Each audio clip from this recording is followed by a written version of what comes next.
Hi, everybody. This is Marina Nitza with the Resource Family Working Group. Thank you for joining us today for today's webinar on different options that you can use for converting your foster parent training to online or telephone-based resources. All the resources that we're going to talk about today, you can find at fostercareplaybook.com. So don't worry about having to download files or note individual URLs during this demo. Our demos today are going to be the Caregiver Core Training team from the University of Washington for Washington State. Jessica Sweet is going to share some best practices for remote training from Michigan. Edwina is going to share Los Angeles's online orientation. We'll look at DC's telephone-based orientation.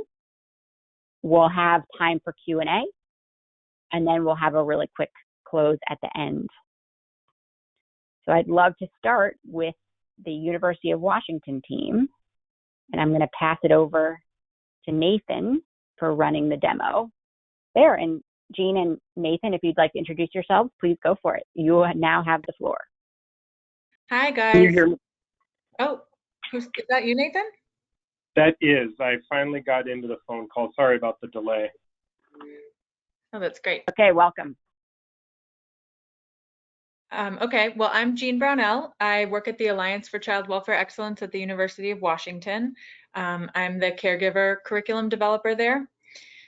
Go ahead, Nathan. My name is Nathan Fowler. I'm the e-learning administrator at the Alliance, and I was the lead instructional designer on Caregiver Core Training. All right, so we're going to show you a little bit and tell you a little bit about our pre-service training for caregivers for Washington State.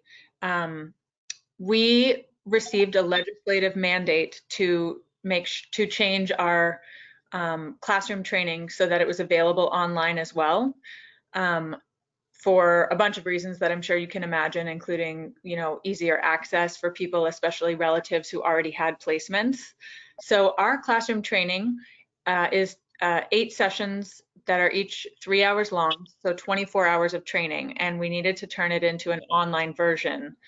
We had a kind of a quick time frame for it, but so we did it, and it's been really exciting and successful, actually. So we still offer the classroom version as well, but this is a little bit about our online version, because I think sometimes it can be hard to imagine how you would ever have a pre-service training that could work in an online environment, given how sort of experiential pre-service training needs to be and how much you're trying to work people through empathy building and trying to figure out all of the things they need to know to make the decision about whether they want to become a foster adoptive parent, resource parent, whatever the terminology is in your state. So we worked really hard to address a bunch of those specific issues. So let's go into the a little more detail about what the sessions are.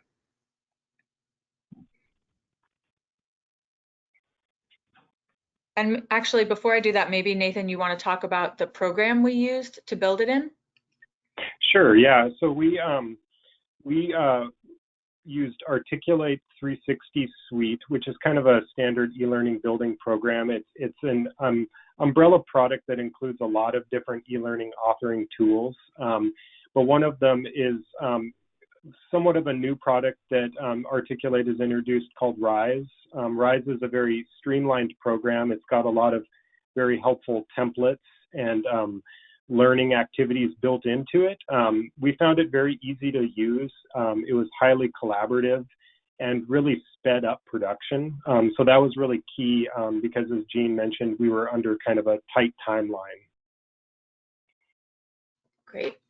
Okay, so on your screens now, you see the 8 sessions that make up our Caregiver Core Training, which is our pre-service training.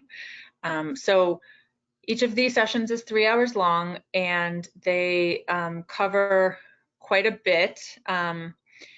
We start with a sort of a basic introduction to what is child welfare, like how do kids come into care, how do they move through the process, how do we decide if we're working with a family while the kid stays in the home or goes, into an out-of-home placement. Just like, what is the system? Because as you know, people are starting off sometimes with a really very, very little information. So this is really getting them up to kind of the 101 level of understanding, like, foster care's primary goal is for the child to return home, what the process looks like to get there, that kind of stuff. Session 2 is working as a member of the team. That's a lot about who all the different players are, CASA, the worker, JL, tribes, all of that stuff, and what the foster parent's role in the team is and how to effectively communicate with the team, how to write an email to your social worker that's most likely to get a response, and all the ways to kind of be a functional member of the team in terms of shared planning meetings, FTDMs, that kind of stuff. Session 3, we really dive into working with birth families, partnering with birth families, given that we're trying to reunify, and we get into really specific strategies around, like, what are you going to say the first time you meet the birth family, maybe at visitation, or what are you going to send in the visitation notebook, like practicing writing a note about how the child is doing in your home. What might you want to say? What might you not want to say? There's a real focus on building empathy for birth families throughout this training, and so this session gets really in depth into the birth family's experience. Session 4 is cultural connections and advocacy. Again, this is something we deal with in all the sessions, but this one really calls it out very specifically around how do you make your home welcoming to someone who's of a different race, ethnicity, background, religion, whatever, and some very specific scenarios to work through around the different experiences of children. This also has LGBTQ youth, a lot about advocacy, how to advocate for the youth in your home and ensure that the community, your own family, the school community, everybody is working with them appropriately. I'm trying to move through this pretty quickly. I think you can kind of imagine growing up with trauma, grief, and loss, what that would look like. There's a lot to cover. Attachment, ACEs, all of that is in here in this session. Understanding and managing behavior is the real focus on skill-based discipline and strategies for behavior management. So there are a lot of strategies in this session. We always hear from caregivers that they're looking for something practical and not theoretical, and they really want, examples of what to do in each situation and ways to understand how they can work with difficult behaviors. So that's what this session focuses on. Session 7 is communication and crisis management. That is a lot about, like, really extreme behaviors and also the licensing regulations, the expectations around what is expected of a foster parent. And then the final session is getting ready and the effects on the caregiving family. That's really about how to nitty-gritty, how to prepare your home, how to talk to kids maybe you already have in your home, your extended family, planning for how this is going to work for your family, so you can have the easiest transition, all kinds of stuff like that. And in the next few slides, we're going to look at examples of things we do in every session to make it all come to life.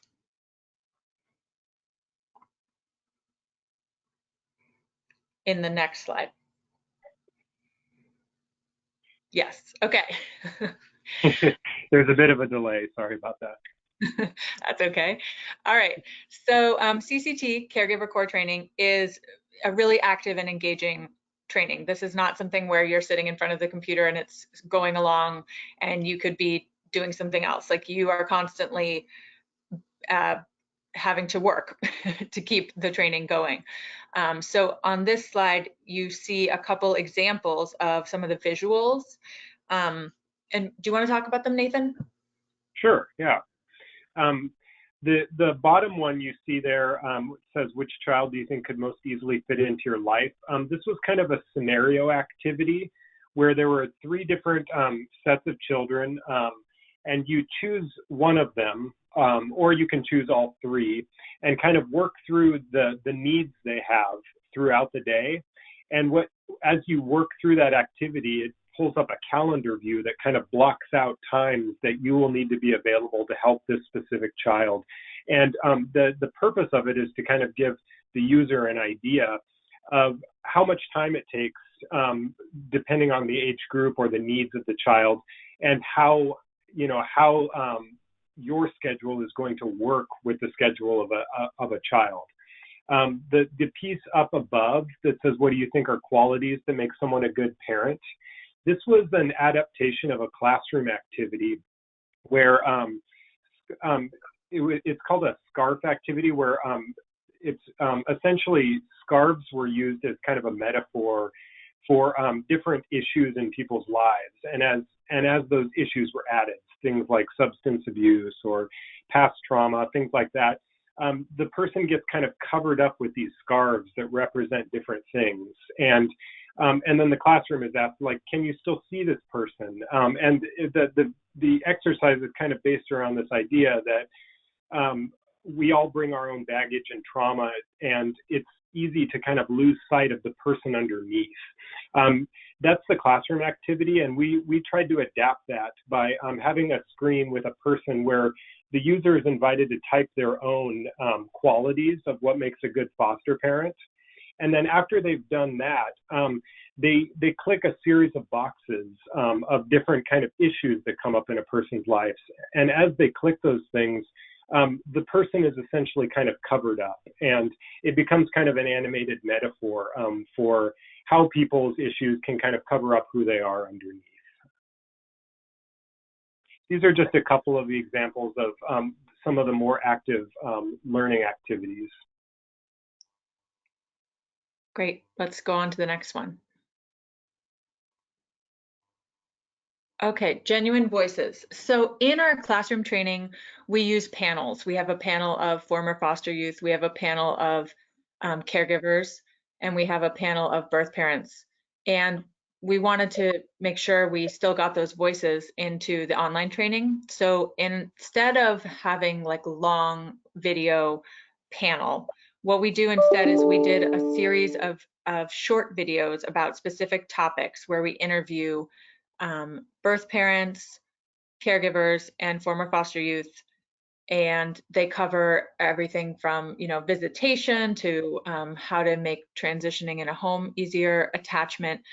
In any case, we use these videos in every session. They're sprinkled in these very short chunks that are subject matter about what we've just been learning about, so that we can still infuse the voices of real people into this training. And they're really powerful. We've heard great feedback about them, especially the birth parents, because we were lucky enough to have birth parents, some of whom reunified and some of whom did not. And they were really open and shared a lot about their experiences in a way that I think can really help build empathy and understanding for their situations.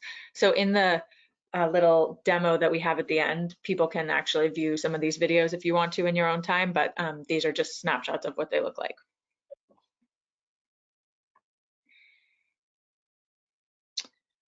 Lived experience. Okay, another thing that we did for our online training is we have a sort of cadre of youth, some of whom are pictured here, and they are used throughout all 8 sessions so that you can kind of track their stories and their experiences around different things. So around how they're faring in school, or what's happening in their visitation scenarios, or what's happening as they're trying to transition home or whatever. So they have the same youth, and that they have pertinent facts about them, and they keep seeing the same faces and learning about the same people throughout the entire 24 hours. Do you have anything else you want to add, that as I'm going through this at really fast pace here, Nathan?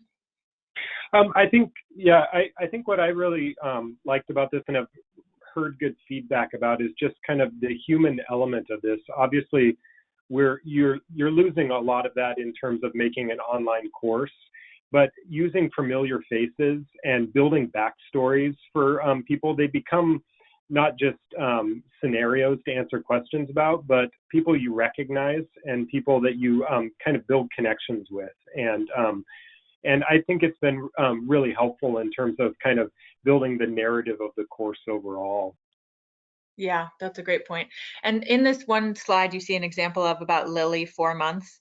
This is an example where we're talking about typical child development and understanding typical, if there is such a thing, typical child development, so that you can notice if there's anything that seems concerning.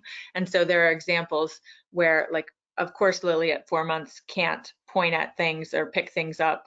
You know, that's typical, that's not concerning, but there's a series of, some are concerning, some are typical. As we're talking through child development, they're clicking on those little bars at the bottom. And then after they make a choice, they receive some feedback that kind of clarifies whether they were right or wrong. Yep. Okay.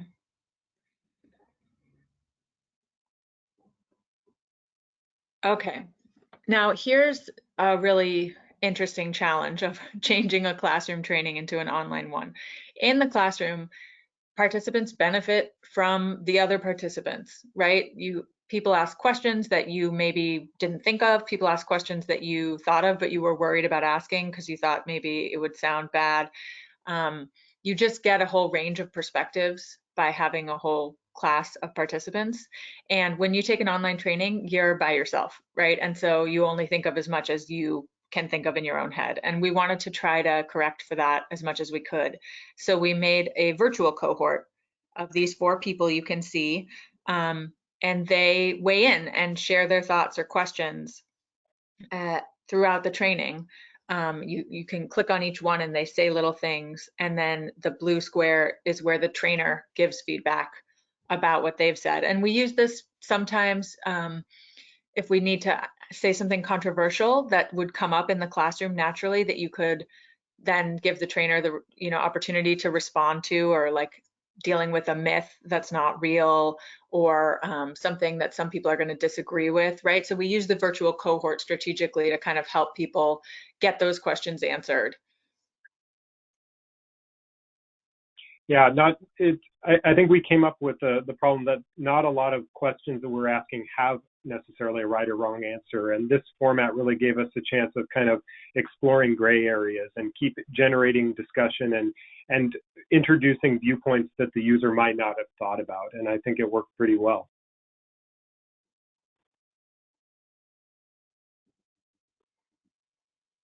Okay. And then this is our final part where we have excerpts that you can look at if you want to see how it really looks in the moving world of RISE instead of just our screenshots that we have here. I think everybody got this link, or it's getting mailed out, so you can explore on your own if you're interested. Yes, that's on the Foster Care Playbook website for anyone watching this video. Great. And that's our last slide, right, Nathan? Yep. So we'd be really happy to answer any questions. It looks like that's maybe not happening till the end of the whole thing, but we're available also if anybody wants to email with questions. We would love to talk about this all day, anytime, all the time. Great. And can you clarify right now what folks can do if they're interested in using your online tool in their own state or county? Yes, I think the first step is to reach out to us so we can talk through specifics around that. So I would say email our executive director, Christina Code, or you could email Nathan or myself and we can pass it on to her. And our emails are presented somewhere. Where they're on the people find us fostercareplaybook.com site for their emails. So if you're watching this and are interested in leveraging this tool, please reach out to Christina, Jean, and Nathan. Great. Well, thank you so much for that demo. We are incredibly appreciative, and it's so generous of you to be willing to talk with folks about whether they could leverage this tool so they don't have to start over from scratch. We appreciate that very much. Thank you. Thank you. Yeah, thank you. We're excited for the opportunity.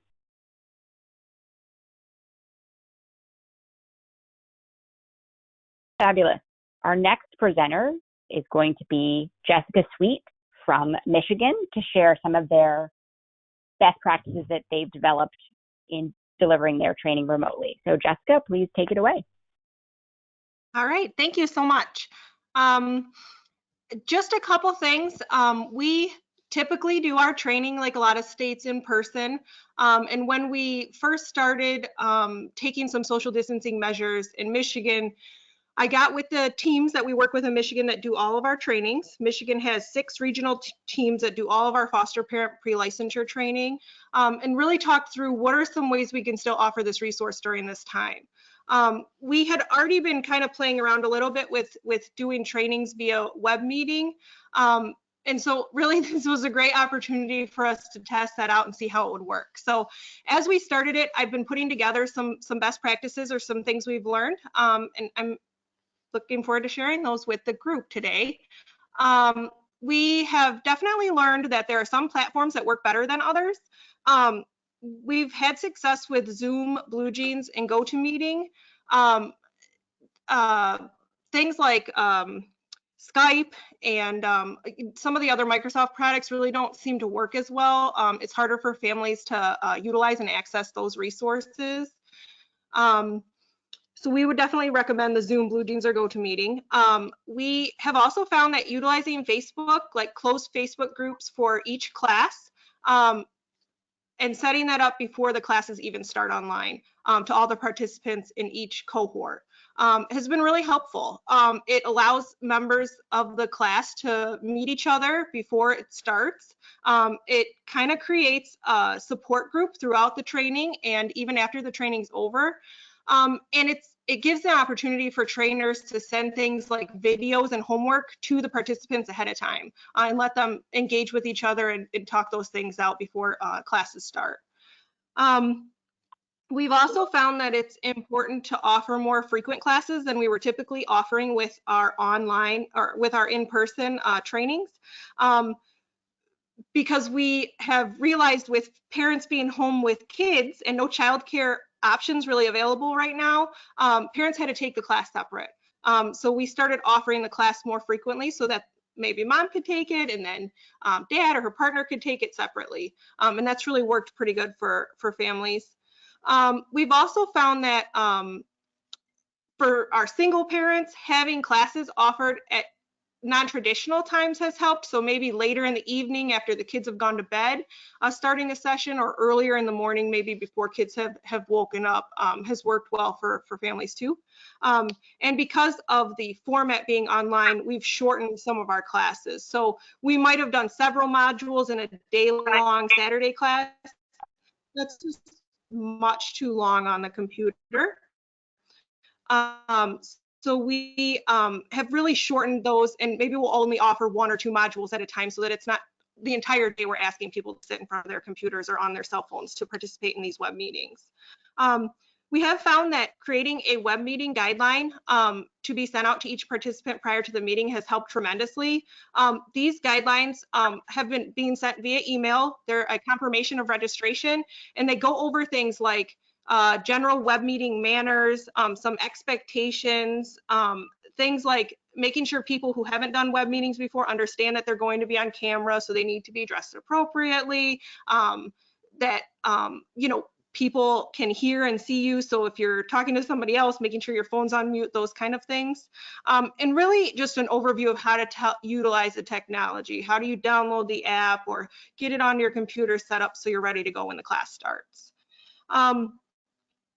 With all that being said, we found it still really helpful to leave some time at the very beginning of the first class to assist people with technology, because there always seems to be somebody who's struggling a little bit more than others, and making sure that the trainer is paired with somebody from the agency who is going to be able to provide that technical assistance through for people who are struggling, and really throughout the meeting, having them available to reach out to if they need to get back on and help provide some technical assistance. Our trainers definitely varied in their abilities to use the technology. So having that one person within each agency that's kind of the technology expert that can get in and troubleshoot as classes are going on has been really, really helpful for us. We also have created questionnaires for each sessions that participants fill out as the session's going through. So that's another way, besides seeing participants and having them ask questions during the training, it's another way for our trainers to make sure that participants are understanding the material and are grasping what they're supposed to be grasping during that training. We've found that letting the meeting get too big makes it really difficult to engage with everyone. So we've started setting our limits at about 20 people participating. We utilize Pride training still in Michigan, and there's a lot of activities in Pride training that are very difficult to facilitate remotely. So those activities that we can't do remotely, we've been really pausing more and having discussions much more frequently throughout the material to give people time to ask their questions, get their questions answered, and share thoughts with each other on the material that's being presented. It's really important that time for breaks is still maintained. One of the directions that we give in our web meeting guidelines is that the expectation is parents who are participating in the training are actively engaged in the training. So we want to be mindful of making sure we leave time for breaks for everyone also. Overall, I would say that these trainings have been going much better than I thought that they would when we first rolled them out. We've had a surge in families wanting to do the training now because they are home and they want to be able to get their pre-licensure training. We've been hosting a lot more trainings and families seem to be really enjoying it. Our trainers have said families have been really engaged. They generally are getting lots of good questions and feedback from parents during the training sessions, and parents have said that they're really enjoying this option to be able to participate in the training. So, I believe my email address is on the website as well. So if states had questions for me or they wanted to be linked with one of our training teams to kind of talk through some of the more logistical pieces, I'd be happy to do that. Thank you so much, Jessica, for sharing that.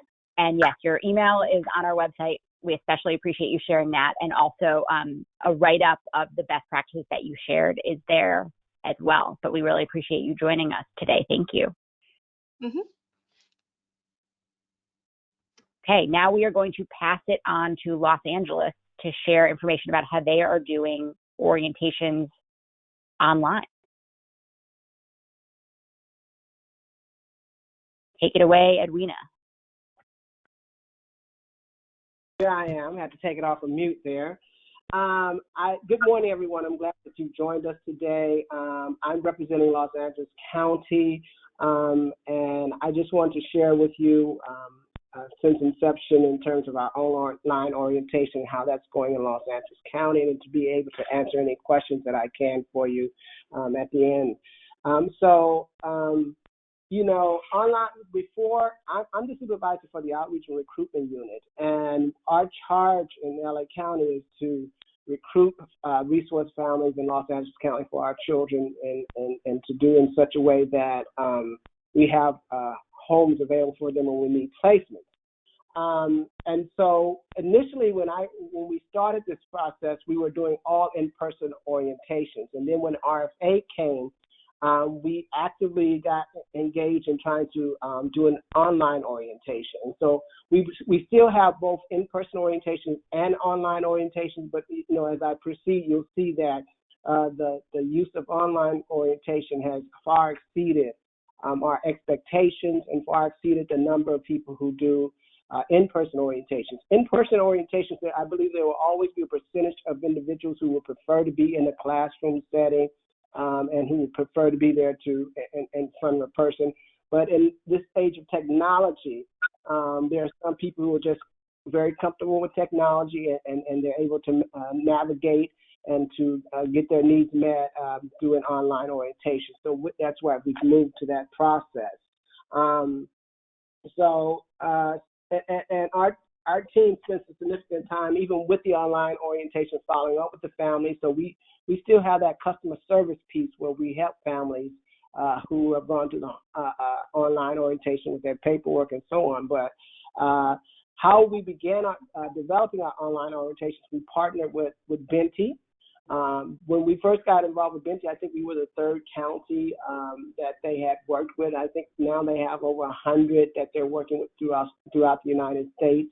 So it's definitely a tool that other agencies are seeing the need for and that they value. So we appreciate our partnership with Benty so much. So we began working with Benty in March 2017. And since then, we've had, between our community-based partners, our CBOs, and our staff, we have right now, currently in LA County, over 1,800 people using our Benty system. And the system is pretty efficient, too. They have features in there where you can chat with them if you have questions and things like that. And so one of the things I like about the Benty system is that it really empowers our families. Our applicants, they can, and as I move on to some of the other slides here, you'll see that they become a partner in the approval process, really engaged in it. Benty allows them to upload their documents. We've approved over 9,000 families to date through the Benty through this process, and again, 90% of our applicants are now completing online orientation. So one of the things is that with Benty, the applicants, as I said, can easily upload their own documents right from their dining room table. They can monitor their process through the Benty process as well, and where they are in terms of their application. Forms are readily available to them through the process, and their supporting documents. Their fingerprints and live scans are uploaded directly onto Benty. Once we receive them, all their health questionnaires and everything. And so it's a very, I think, very efficient process that allows us to more, and I think that's why we've had, over time, we're more able quickly to approve families. Our time for approval went down by 48%. So that's significant. And I think because we've engaged the CBOs, we engaged the families themselves in this process and helping us upload documents. Previously, sometimes that's, and those of us who work in the field and have been working in it for a while know that sometimes the process is delayed and hindered when we can't get forms and applications and so on that are required by the state and by our local county. And so consequently, this really just opened that door wide open so applicants themselves can upload documents. And if they're not, and we can assist them if they're not, in terms of technology, able to do that, we assist them by uploading some of their documents as well. But it's a much more efficient system. And it helps, and the next screen I'm showing you is caseworkers can better monitor their caseloads. They can see the status. As you can see, it tells you the percentage of forms that is done, that have been completing, whether or not training is in, background checks, if they're completed, if they're still pending, the medical, all the agency forms. So it's a monitoring system as well. We can store the documents in, but we are also better able to monitor the progress of each applicant, and as well as worker caseloads as well. So, from a supervisorial standpoint, we can get necessary reports out of it.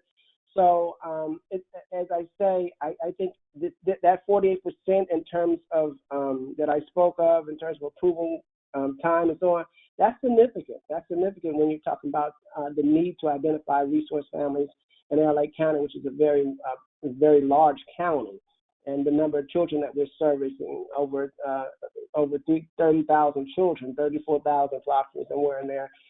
So that's significant in terms of out-of-home care and needing to have the homes available. Our LA team came up with the idea, and we got a videographer. Benty worked very closely with it. We were having weekly telephone conferences and meetings, and they were coming down to meet with our teams just to make sure it was tailored for our needs. And that's what I like about the Benty program. It was tailored for the needs in Los Angeles County, because just because LA County may have more specific needs or targeted needs than Orange County or than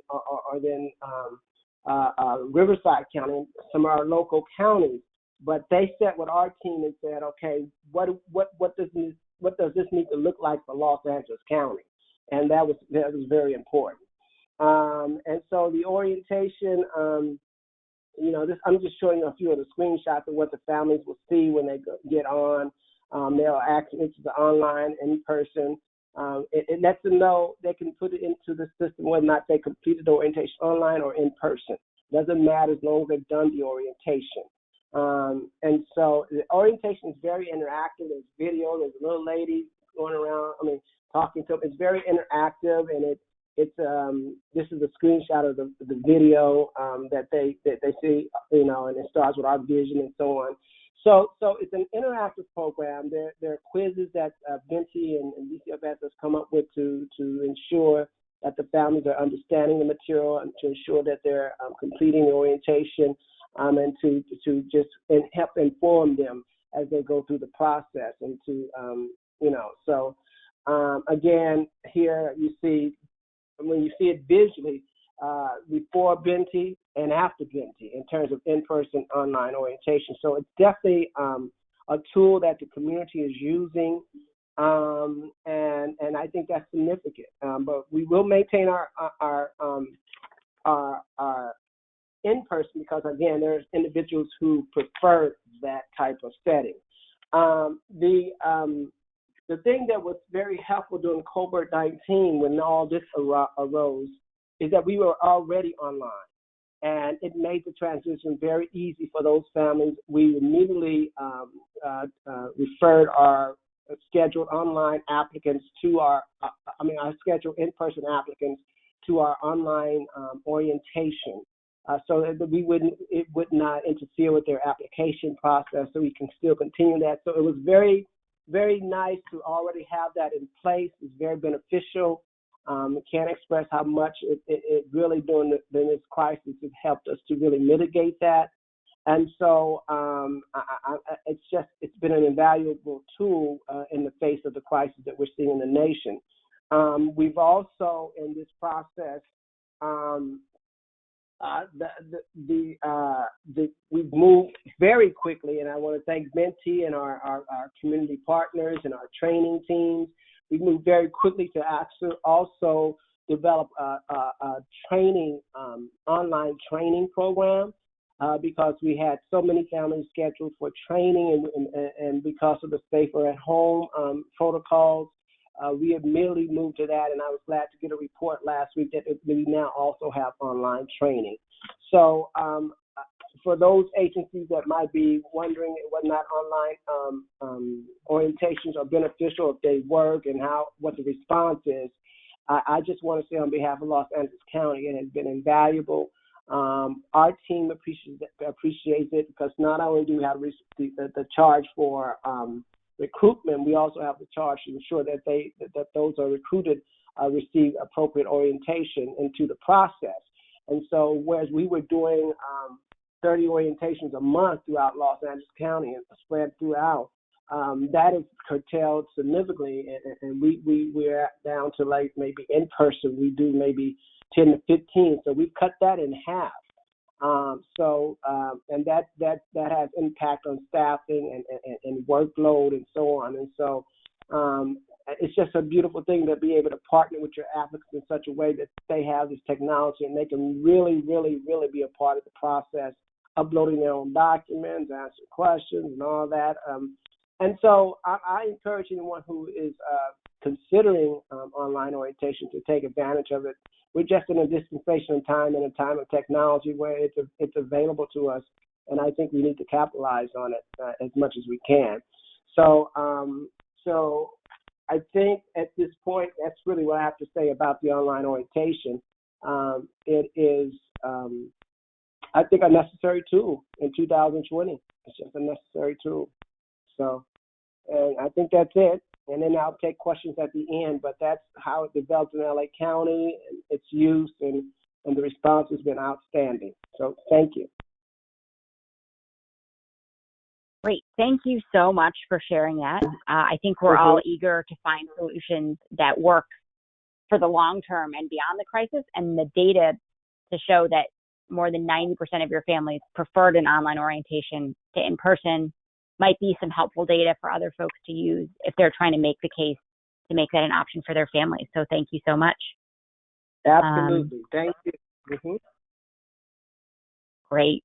So next, we do want to mention thank you to Washington, D.C., who has shared a slide deck, and some best practices that they use for doing their orientations by telephone. And Dr. Lawson has joined us if folks have questions at the end. And the slide deck is available on the website. You could literally download it, change Washington, D.C. to the name of your area, and use it if you want to try doing orientations by telephone. And they send the slide deck out to participants ahead of time and then join on a call so they can follow along with the slide deck. Or, of course, you could also set up the slide deck for a webinar like we're doing right now. And so this slide deck is available, again, at fostercareplaybook.com. Just thank you very much to DC for generously sharing it. And so hopefully folks can reuse that and don't have to start from scratch. I would love to move to Q&A, but before we do that, I believe we have a guest, Chauncey, who would like to share some additional best practices with the group.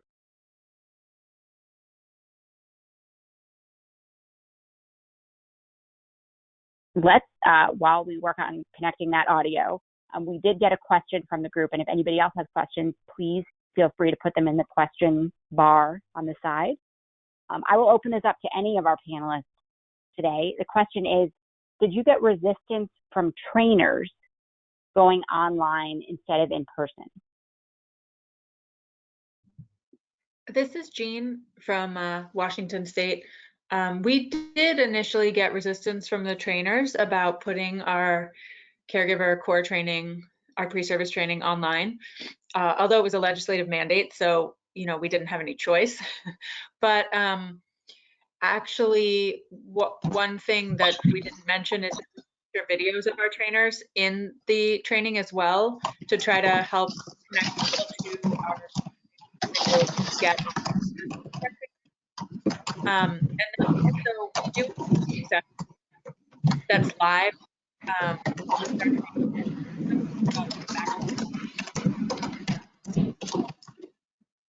I'm sorry, someone is not on mute. If you could mute yourself, thank you. So what I was trying to say is we do a coaching session at the end of our online training where they connect with one of our trainers on the phone for an hour to 2 hours, depending on how much they have to talk about. And there's specific curriculum that the trainer goes through with them to kind of like talk through and make sure that things made sense or follow up on questions. But it's also just a way to connect people with our trainers because they're going to do ongoing training with us as well. And that has kept our trainers really busy because so many people are taking our online version instead of the classroom version. We didn't actually anticipate how huge the outpouring of people would be who wanted to take it online. So our trainers have been sort of inundated with these coaching phone calls. And I think that they've actually ended up feeling, happy and useful in that connection to participants, and then being able to recommend additional trainings that people can take where they're going to come into the classroom or do a webinar with us or whatever, where they will be dealing with our live trainers.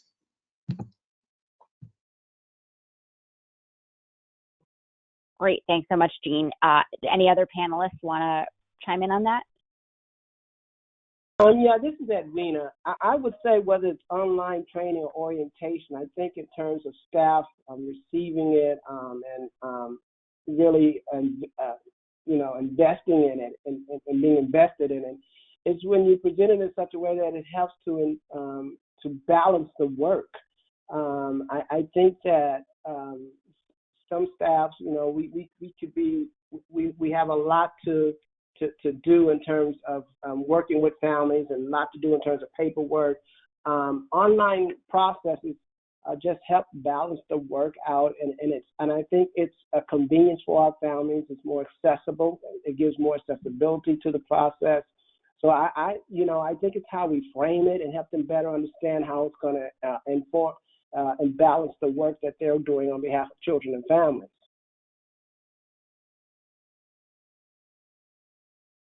Great, thank you all so much. This is a question for the CCT team.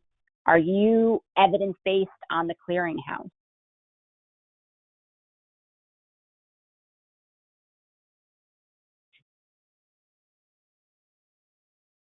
We cannot hear you, CCT team. Well, that's because I somehow broke the system. No, we are not evidence-based on the clearinghouse. That'd be aspirational for us, but we haven't had the, ability to do all that's necessary to get there so far.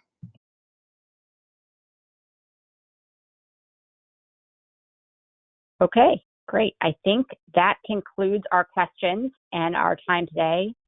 Thank you so much to all of our panelists. I do want to touch on a couple of resources very quickly for everybody that's on the call now or that's watching this video later. The first one is, again, all the resources from today, best practices, slide decks, etc. you can get for free on fostercareplaybook.com. If you are watching this and you have something to add, we would also love to share your resource. So please go ahead and submit that to us. We also want to make sure everybody knows about the new Think of Us Command Center, which is aiming to be a central resource for COVID resources for foster youth and those who are serving them. So we have shared the online foster parent training resources on that site, but also there'll be more toolkits and playbooks on that site, such as reaching out to extended foster youth and making sure that they're okay during this time. So we definitely encourage you to check out the Command Center, where we'll be contributing all the resources from our working group and look forward to hearing from others. So thank you all so much. And if you are watching this video and you are not a member of our resource family working group, we meet once a month and share best practices, typically focused around recruitment, placement, and retention. So we would love for you to join. It's totally free. The commitment is just an hour a month to join us, and you can find out more information at fostercareplaybook.com. Thank you all so much for joining us today, and we will make a recording of this available shortly. Thanks. Bye-bye. Thank you.